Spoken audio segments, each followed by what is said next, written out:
नमस्ते जी। वैदिक राष्ट्र में आपका स्वागत है। क्रोध मनुष्य का सबसे बड़ा शत्रु है।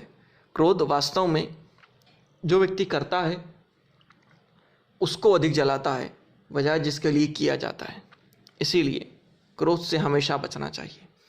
इसी के विषय पर आज हम आपके सामने एक महापुरुष का प्रेरक प्रसंग लेकर आए हैं। ऋषि दयानंद के जीवन से आपके सामने प्रस्तुत है एक अद्भुत प्रेरक प्रसंग। महर्षि दयानंद फर्रुखाबाद में गंगा के तट पर ठहरे हुए थे। कुछ ही दूर पर एक झोपड़ी थी, वहाँ पर दूसरा साधु भी ठहरा हुआ था। प्रतिदिन वह देव दयानंद की कुटिया के पास आकर सुबह होती और उन्हें गालियाँ देना प्रारंभ कर देता। दयानंद सुनते और मुस्कुरा देते, कोई उत्तर नहीं देते। कई बार भक्तों ने कहा, महाराज आप आज्ञा तो दें, इस दुष्ट को जरा हम सीधा कर दें। महाराज सदा कहते नहीं, बस स्वयं ही सीधा हो जाएगा। अब वक्त बीतता गया। नियमित रूप से उसका काम था, वह आता और गालियाँ सुनाता और चला जाता। और ऋषि दयानंद उसी प्रकार उसको हंसते मुस्कुराते और जाने देते। एक दिन किसी सज्जन ने फलों का एक बड़ा सा टोकरा ऋषि के पास भेजा। महर्षि ने टोकरे से कुछ अच्छे अच्छे फल निकाले और उन्हें कपड़े में बांधा और एक व्यक्ति से बोले, जाओ साधु को दे आओ जरा, जो परली वाली पास वाली कुटिया में रहता है। व्यक्ति ने कहा, परंतु वह तो आपको रोज गालियाँ देता है। अरे हाँ, उसी को दे आओ। सज्जन फल लेकर और साधु बाबा के पास चले गए। बोले, साधु बाबा ये फल स्वामी दयानंद ने आपके लिए भेजे हैं। दयानंद का नाम सुनते ही साधु उबदक गया। अरे किसका नाम ले दिया प्रातः समय, पता नहीं आज भोजन भी मिलेगा या नहीं, और किसी और के लिए भेजे होंगे, मेरे लिए कैसे भेज सकते हैं? मैं तो रोज नियमित रूप से उन्हें गालियां देने जाता हूँ। अरे इसीलिए तो आपको भेजे हैं। कह रहे थे कि आप सुबह सुबह जो अमृत वर्षा करते हैं उसमें आपकी पर्याप्त शक्ति का व्यय होता है, इसीलिए अमृत वर्षा के लिए आपके पास पर्याप्त ऊर्जा बची रहनी चाहिए। इसलिए फल लीजिए और इनके रसों का आनंद लीजिए। अब साधु ने जैसे ही यह बात सुनी, उस पर तो मानो घड़ों से पानी उलट दिया हो किसी ने।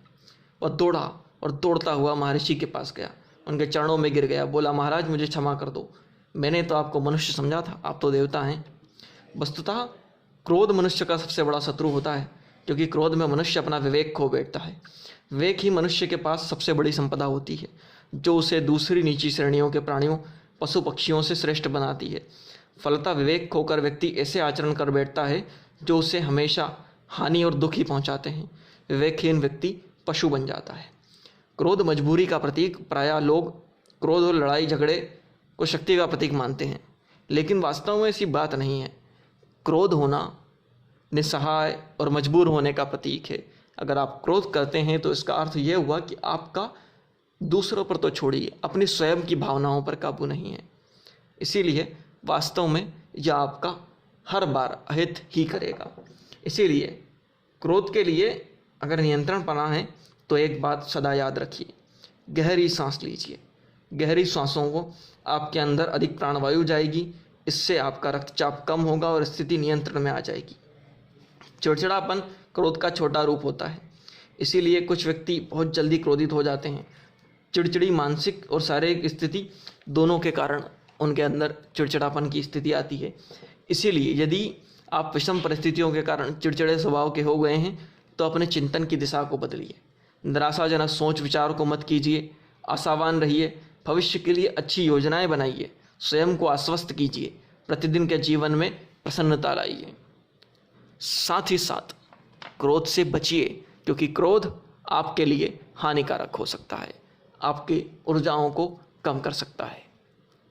इसी के साथ रोचक प्रेरक प्रसंगों के लिए, वैदिक मंत्रों की व्याख्या के लिए, वैदिक विचारों के लिए वैदिक राष्ट्र को लाइक करना, शेयर करना और सब्सक्राइब करना ना भूलें। धन्यवाद।